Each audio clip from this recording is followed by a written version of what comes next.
Welcome to the Refugee Journey, a webinar in honor of World Refugee Day. Hi, I'm Dona Abbott, Bethany Christian Services Senior Vice President, responsible for our global refugee and immigrant services. During this year's celebration of World Refugee Day, we honor the men, women, and children who have shown incredible resilience and are the living embodiment of hope. Right now, the United Nations is reporting that 1% of the world's population is displaced. In the past decade, 100 million people have been forced to flee their homes due to violence, war, religious persecution, and ethnic cleansing. Most are women and children. It's a reality few of us will ever experience or fully understand. But despite the incredible loss and significant barriers in their way, they continue to hope, dream, and persevere. People who are refugees have become an important part of our communities. We thank you for sharing your traditions and customs with us, for sharing your food and music, and so important, your knowledge and skills. At Bethany, we are blessed to work with people from all corners of the world. Today, My-Uyen, Nali, Levis, Madap, and Sylvia will share their stories in honor of World Refugee Day.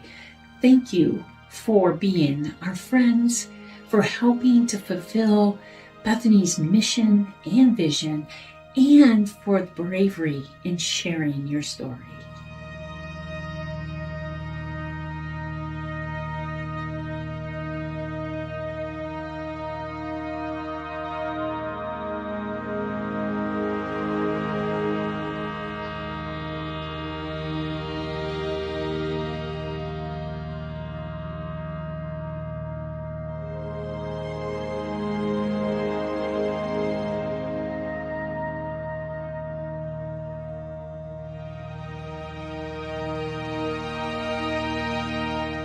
Everyone has a story of their lives. Some stories are meant to share with friends and pass on to their children and generations.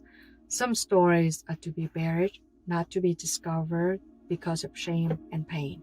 Whatever reason that is, people's stories are written every day. I chose to share part of my life stories, the mysterious hand that rescued me from death. My life did 34 years ago.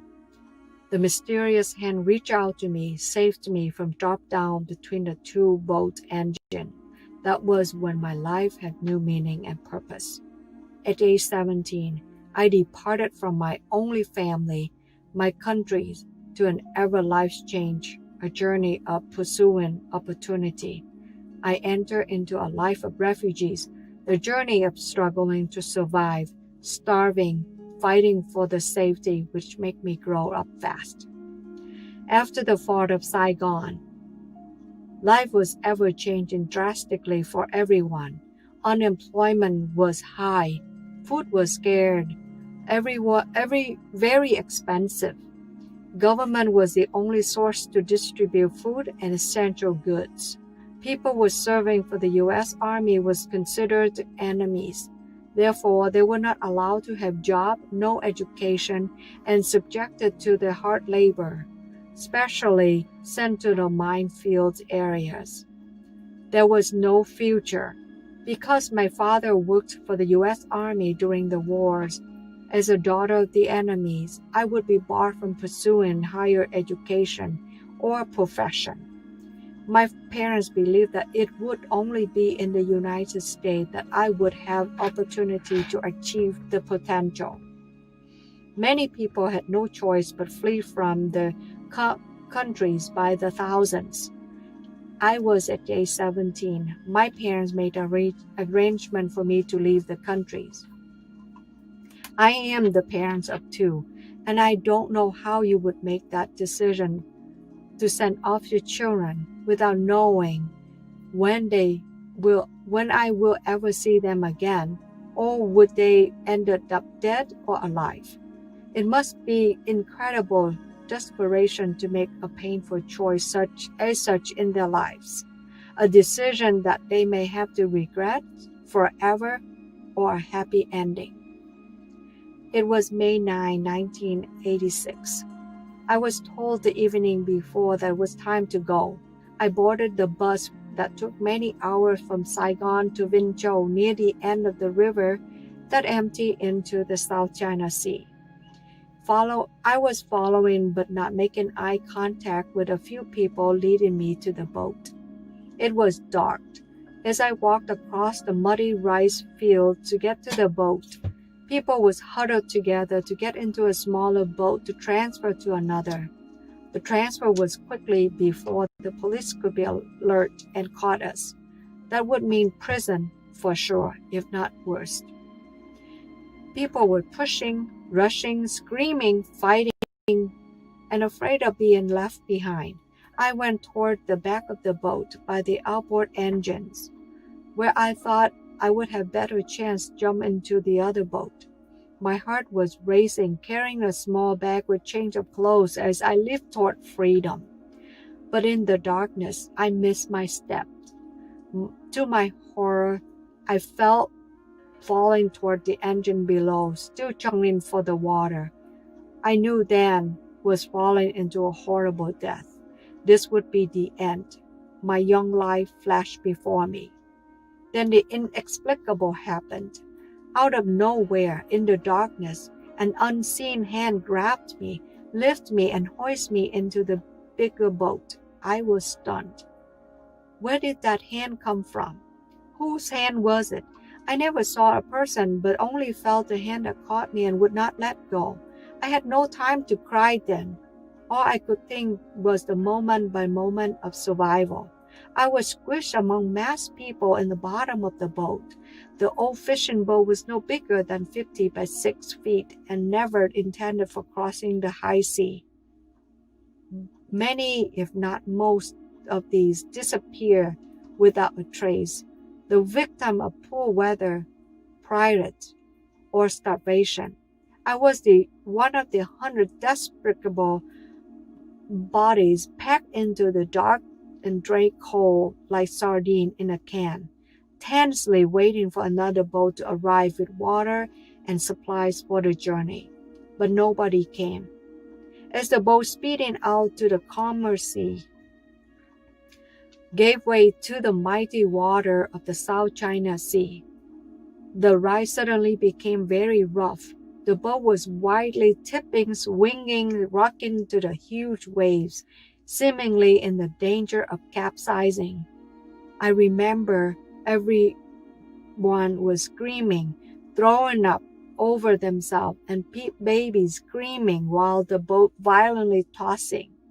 It took us 3 days and 3 nights with no water and food traveling across the Pacific Ocean. I survived through the storms and Thailand pirate. The boat finally got to Malaysia, where I reunited with my younger brother. This is a miracle reunion. He left 2 years before I did. Because I took along my father's document, he worked with the U.S. Army. After 2 months staying in Malaysia, the refugees camp, my brother and I got processed to go to the Philippines, other transitions refugees camp. I spent 7 months there and came to the Grand Rapids, Michigan in March 30, 1987. I was sponsored by a church and lived with a family which became my forever family. My parents had greater educational opportunity for their bright young daughter. They had risked my safety, even my life for that dream, and now that dream was going to become reality. With the love and support and encouragement from my new mom and dad, I graduated from high school, went to Grand Rapids Community College, then transferred to Dordt College, and eventually went on to earn my master's degree in social work from Grand Valley University. I knew that I owed to that hand that lifted me to safety and called me out to serve others through my experience. After college, I began to work with Bethany Christian Services in 1996 in the Refugees Department, and I have been there ever since through many roles such as case manager, educator, advocate, counselor, and supervisor. I evolved myself as a bridge in helping refugees to be successful in the land they call new home. I have helped thousands of individual families who came from 58 different countries in the world now are successful contributing members in the society. They continue to be impacted on other people's lives and keeps go on. This is my call in life. I believe every life has a purpose to make difference in if one's given a chance and hope for the future. People risk their lives to strive for opportunity, the freedom, and human dignity. They left everything, even the mother's land behind, with hope to build the future generations. I am married and have 2 children. My daughter is an ER registered nurse in a local hospital, and my son is in 4th year of college to become a secondary teacher. As you can see, this is the future. It made my family sacrifice and risky decision worthwhile. I left behind my countries, my family, my friends, and my own identity to build another life, to pursue a dream, opportunity to make difference in people's lives. I am grateful for many opportunities and want to give back what has been given to me.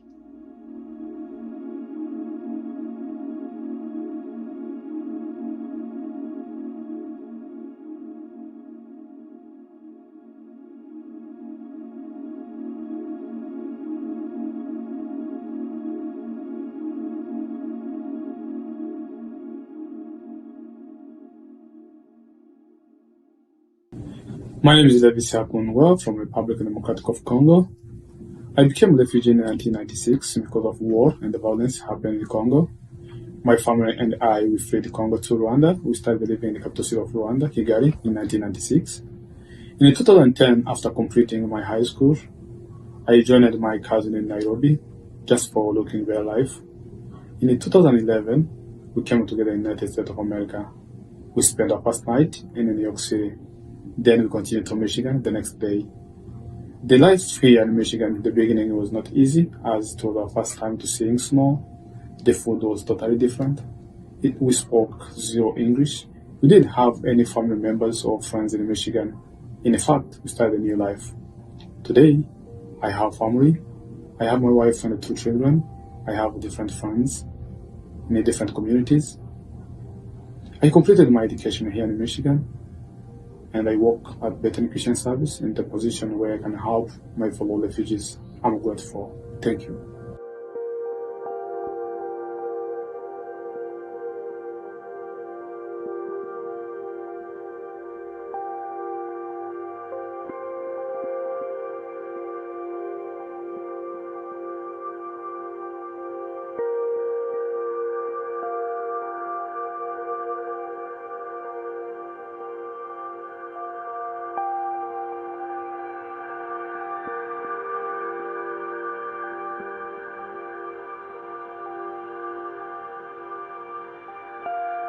I was born in Southeast Asia in a small country called Laos that has a population of 6 million now.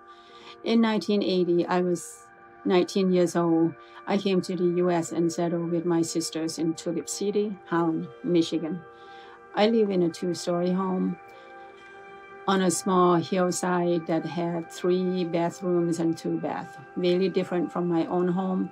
Back in Laos, our wooden house had bamboo floors and an aluminum roof. Instead of big green lawn and tree outside, we had a rice field that we worked hard in every year. There was a big garden of coconut trees, star fruits, jackfruit, mangoes, pineapple, sugar canes, and many others of my favorite fruits. We drew water from a well and were surrounded by small rivers and waterfalls beside Mekong River. And since there was no electricity, we used lantern and firewood for light. I was fortunate to be reunited with my sister in America. With their support, my basic needs were met. But modernized life took time to get used to, so the simplest things would make me overreact. A funny story happened when I first heard a teapot whistling with boiling water. I thought the house was on fire. So I panicked and ran all over the house, turning off every light switch. After my sister calmly explained things to me, we laughed so hard we cried. In US, I was able to go to school and college, but it was a struggle at times. Besides, learning English, the biggest hurdle was understanding professors' textbooks or completing my homework assignments. Some professors would talk too fast or their accents were too difficult to grasp. There were times when I wouldn't feel so overwhelmed. I wouldn't be crying when studying for my classes. To cope, I turned to things like prayer, listening to music, talking to my sisters, or writing letters to friends and families here in US or back home in Laos. I am grateful for this opportunity. I have my freedom.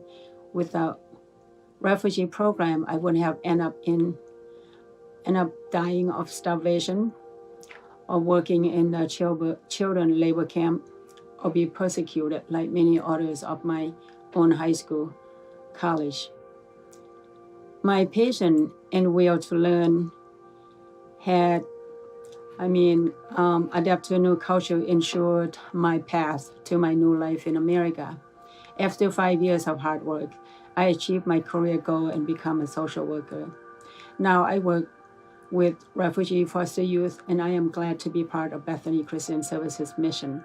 I live a comfortable life and have no fear for my life. But what I miss most from Laos is the celebration of Lao New Year and many others holidays that America does not have.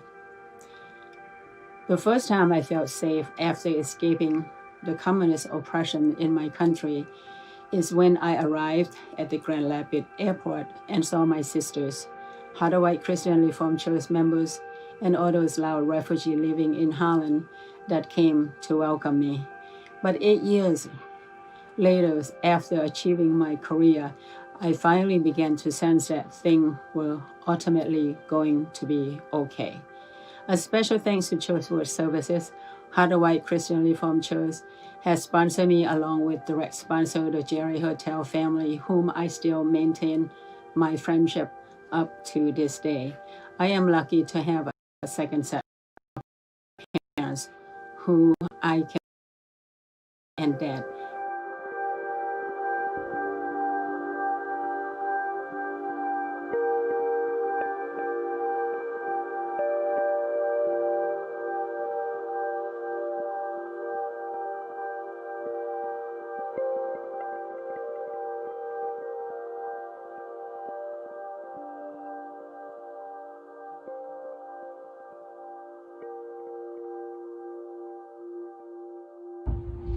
My name is Sylvia Nyamuhongo. I am from East Africa originally, but now I live in Grand Rapids, Michigan. I grew up in East Africa as a refugee. I was born in a refugee camp in Tanzania, and I was raised in Kenya. And I lived in Kenya for all my younger years. I was there until I was in 7th grade, and then we were settled in Grand Rapids on the year 2011, where I went to high school here and then I went to college here. Life as a refugee was not easy for my family and I, but we kept pushing through, resilient, and we waited to be resettled to the US for over 14, 15 years. And it finally happened. For a long time, I felt like it was never going to happen, but it happened, and we're very grateful. And after we moved here, I went to high school. Like I mentioned, I went to college here. And right now, I work as a community organizer for refugees here in Michigan through an organization called Church World Service with Bethany as its affiliate. And I've been working in this role for almost 2 months now. as an organizer, what does an organizer do? A refugee organizer, basically my role is to encourage more civic engagement in the community and finding ways to organize the collective power that we have here of former refugees and now new Americans to influence. So make positive change in our community, influence local elections, state elections, and also as well as be just involved in the community and giving back and participating in our community in different ways, whether it's in the school system, business system, in different ways. So I'm very, very excited in my role, and I look forward to the future in it. I also want to recognize the fact that there's so many refugees living here in Grand Rapids, West Michigan. These are new Americans now, and they're contributing in our community in so many ways. We have a lot of manufacturing companies here, and I would say from like companies like Steelcase, Hearthside, Lats, Proxies, Pearson's, the meat packaging company. A lot of former refugees are working there, contributing and things that we go and buy in the store, and then also being able to like provide for their own families as well. We have former refugees are now lawyers, former refugees are now working in the health field as nurses, doctors, former refugees are engineers or business people, accountants, social workers. So yeah, especially in the humanities sector, sometimes you find, since we know how it is to, some of us have the first-hand experience of getting supported. We want to be able to give back.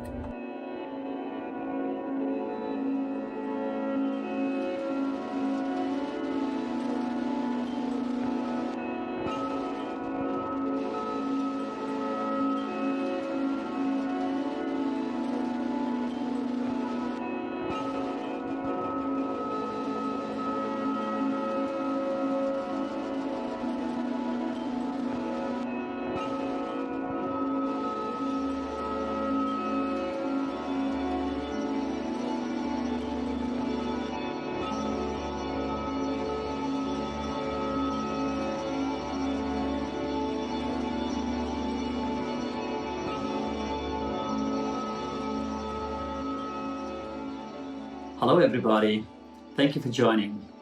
As we celebrate this year's World Refugee Day with UNHCR's theme, Every Action Counts, and everyone, including a refugee, can make a difference to the world, I wish to remember those millions of men, women and children who are being displaced from their homes just because they belong to a particular group, an ethnic, religious or cultural group. Each minute as I speak now, 20 people are being displaced. World Refugee Day is a somber reminder to me of my own life's trajectory. My name is Madap Sharma. I was born and raised in a beautiful country, Bhutan. In late 80s and early 90s, the Bhutanese king perpetrated an ethnic cleansing policy that rendered 1/6 of its citizens stateless. I was one among them. And for the next 20 years, I had become a refugee under UNHCR. I lived in Nepal. So to become a refugee is not a weakness, is not a choice. First off, nobody wants to be a refugee. When there is a choice between death and uncertainty, you choose the latter. In the refugee camps, you are often dehumanized. There is disease and deprivation. There is hunger. You see death all around. And education, health, good food are wishful thinking. Survival alone is a reality.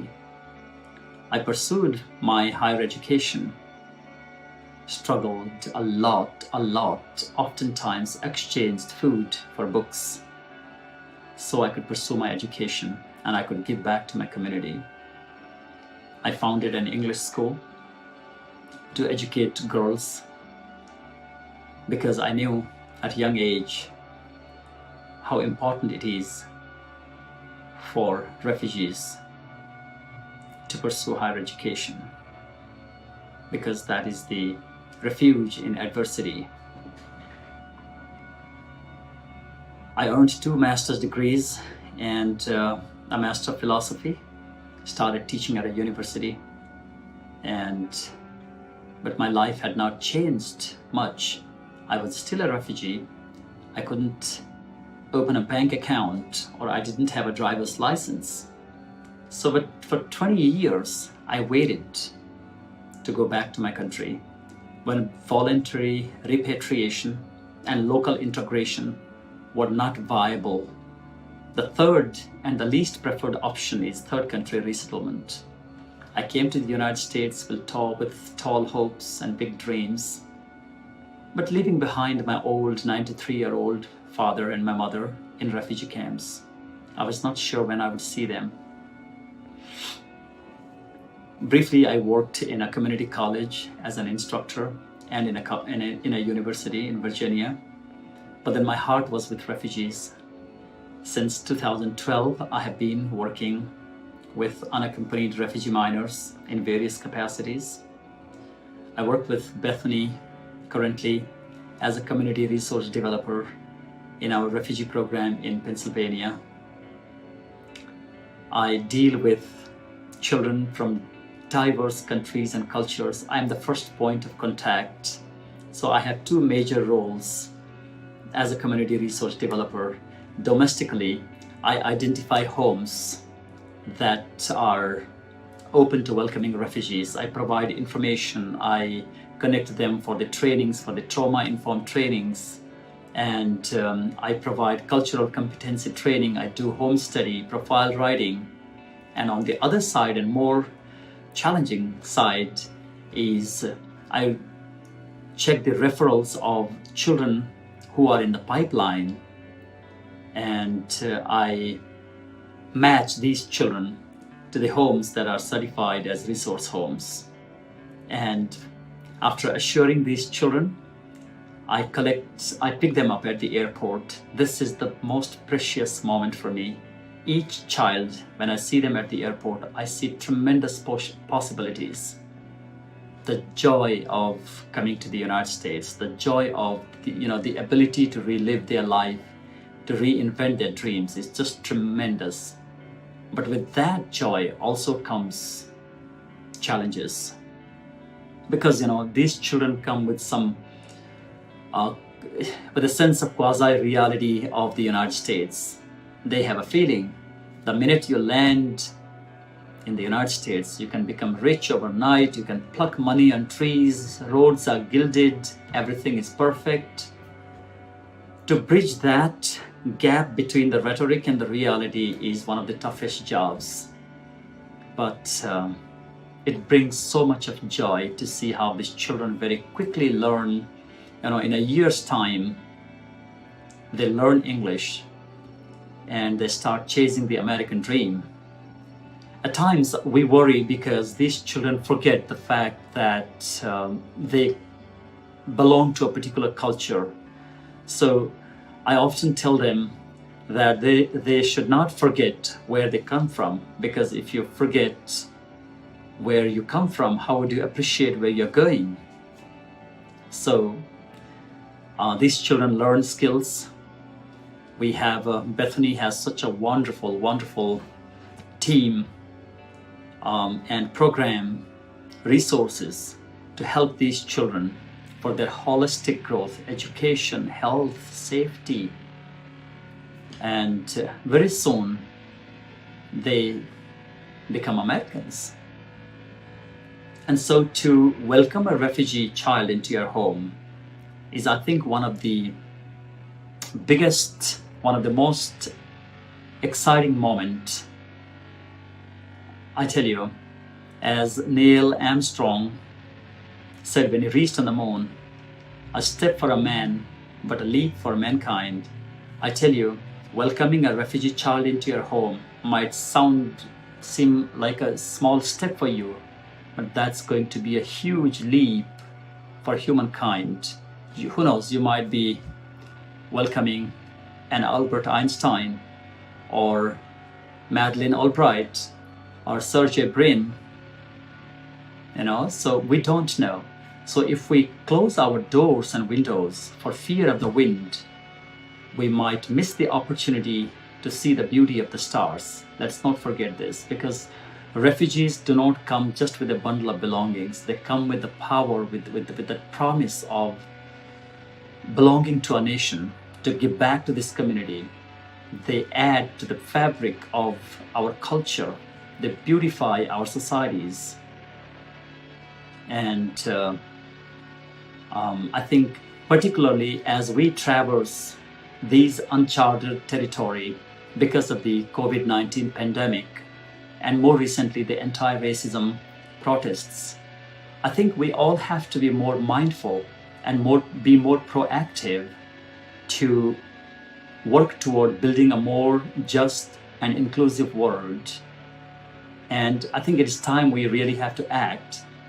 As Martin Luther King Jr. said, the world will not be destroyed by those who do evil, but by those who watch them do without doing anything.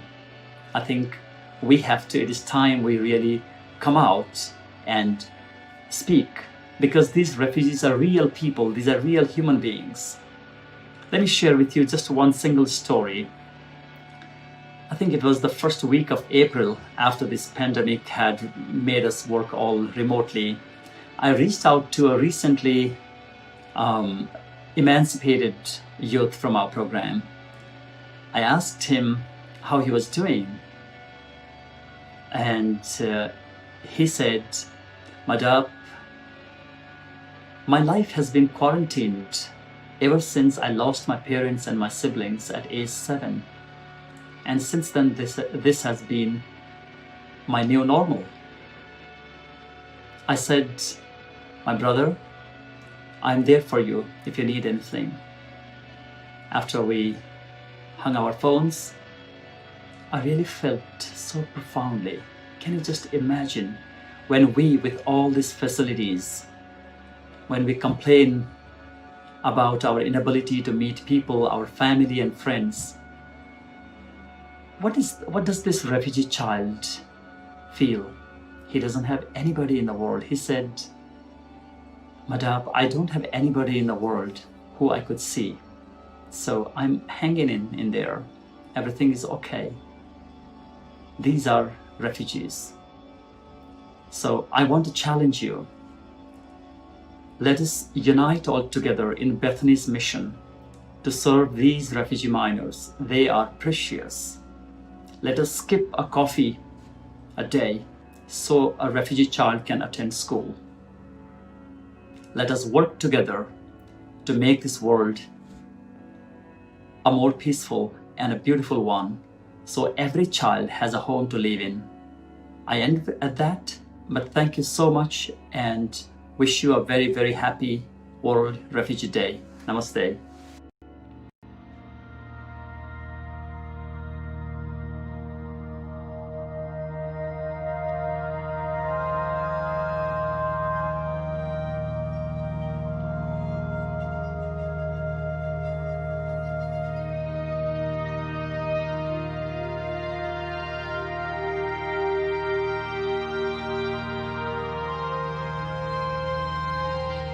Hey everybody, I'm Chris Palusky, the President and CEO of Bethany Christian Services. Thank you again to our Bethany teammates for bravely sharing your stories with us today.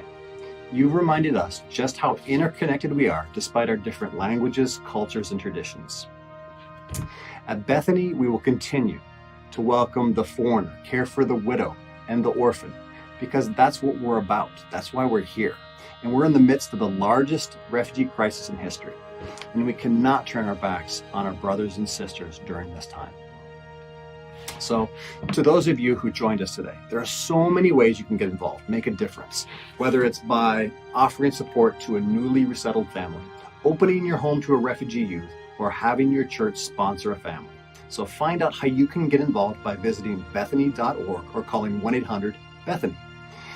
And to all those who are seeking refuge and safety, and to those who have started a new chapter in unfamiliar land, we pray for you, we honor you, and we want to say thank you for being an essential part of our communities. We are so happy to have you.